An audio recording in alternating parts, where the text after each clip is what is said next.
a video of my first attempts trying to wake foil behind a boat. These are the first successful attempts. I'm on my friend Larry's boat in Apple Valley Lake, and you can see the first trick is getting out of the water and on foil.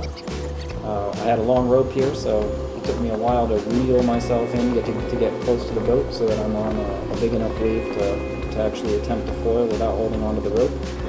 So I'm kind of moving into position.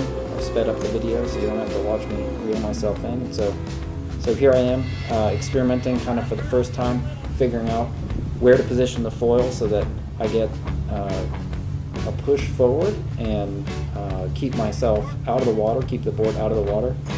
And what I figure out here is that the higher you are on the mast, further out of the water, the faster you move.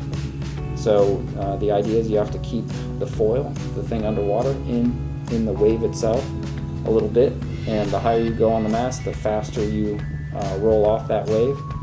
So I'm kind of experimenting, finding the right position, getting the boat at the right speed, and there I go. I've dropped the rope, and so you can see as I get high on the mast, I speed up, and then I have to move back into the wave, catch some energy from the wave, and try to get myself back in a position where it will speed me up again.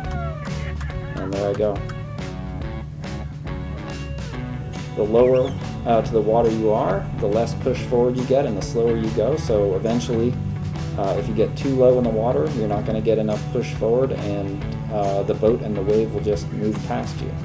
And that's what's going to happen in a second. This is my first successful run without using the rope, and there I am, too low in the water, and boom, the resistance goes up and everything moves faster. So this is my second try, and here I've realized that I've got to keep the foil higher in the water, so closer to the peak of the wave.